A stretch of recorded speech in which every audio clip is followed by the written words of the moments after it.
All right, Stephen. So right now, I just want a quick opinion from you. You've been a patient for a while now, okay? Yep. And right now, what I'm trying to do is create a practice that does not follow the typical norms, does not follow the typical process, which is what ends up leading to higher healthcare costs.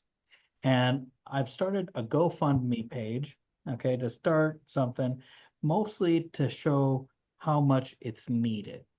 And right now, what I'd like to hear from you is there how much benefit on a scale of 1 to 10, okay, 10 being life changing, one being, nothing, not really. Okay. And I want you to be honest. I'm asking you this because I know you are going to be, painfully honest. Okay. Sure. Tell me where I would rate in terms of ADHD management. I mean, I think in terms of overall management, you know, depending on how anybody would look at it, I'd say like a 9 or a 10. I think the reason that I say maybe a 9 is because a percentage, like what you're trying to do is teach me and others the life management skills, and that it's a two-way street, right? So you get out of it what you put in. So the things that you've been providing to me have effectively lowered my daily dose of medication by 60 to 70%, but my efficiency and my ability to kind of take advantage of my own skill sets and attributes has increased from where it was even when I was taking higher doses of medication.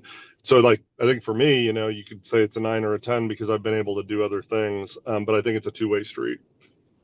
I appreciate it. And Yep. if there was one thing that I could fix today, okay, about my practice, what would it be? Hmm.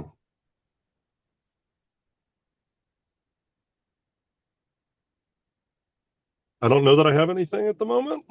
Like, it works really well for me. It'd be great if you were in more states, right? Since I just travel so much.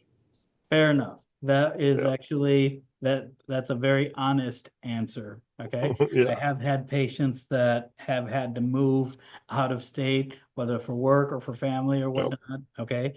But essentially they're like, it's like, can you figure out how to do this? And I'm like, uh, the licensing fee alone is Yeah. not the prohibitive part. The prohibitive part is all the things you got to do to get Yeah. like out of license, like out of state licensing. And the thing is just dealing with malpractice and making sure that my malpractice insurance understands that this is the work that I'm doing. The Yeah. system is not quite set up for it yet. Maybe it will be in the near future, but Yep. as of right now, I've been trying. I tried to open up this practice as it was in 2008. Okay. Yeah. And 2008, when I went to the banks and I said, I'm trying to open up a practice for ADHD management. And they say, well, what for? Yeah. Okay. Even my own residency director, okay, as I was graduating from residency, asked me, is there even a market for this? Okay. Yeah. And this was right after I got diagnosed with ADHD, right underneath his nose. He was aware of everything. I was in your midst, and you guys had no idea I had ADHD. If I'm telling you that there's more people out there like me, there we should do it. Right. And then furthermore, of course, me being me, I had electronic medical records way, way before every other practice because I was Yeah. experimenting with it back in 2005. Okay. Yeah. When I was a first year intern, 2005, and I was like, hey, I'm going to carry out this portable printer from floor to floor with a Palm Pilot and be like, okay. Yeah. So that was then I tried to have a virtual practice, and I was saying we don't need to see people face to face every single time we Right. stimulant medication. And if you have a child, okay, if you have one child with ADHD and you're taking them into a doctor's office, that's stressful enough. But having to wait 40, 50 minutes for the doctor to spend a few minutes with you, what do you think is really changing? Nothing. They're not able to ask all the questions they need to. Meanwhile, I spend how much time do you feel I spend with you on average? What does it feel like to you without actually seeing the time? Close to half an hour. About half an hour, right? Yeah, And that's because I have to spend that much time because this stuff has not been easily integrated into mainstream healthcare. I can right. tell you to go read a book about healthcare, but really, honestly, how likely are you to go read a book because I ask you to read it?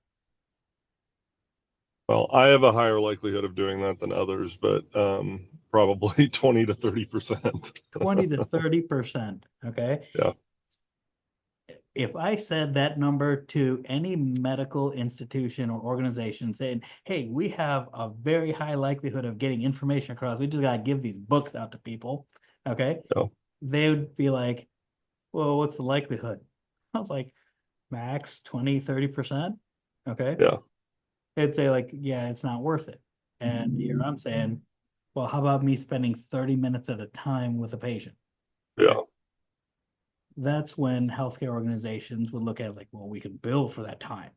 And here's where I say, no, but I'm going to still charge the same rate. Okay. I Yeah, want to charge a flat rate for people that don't have insurance or they can't afford it or their insurance doesn't cover it for whatever reason because they yeah. need this care. That's the reason why I do what I do, you know? And Hmm. hopefully I can get some traction with this. I really appreciate it. Okay, I have your permission to post this little blurb. Sure. Right. Yep. Thank you very much.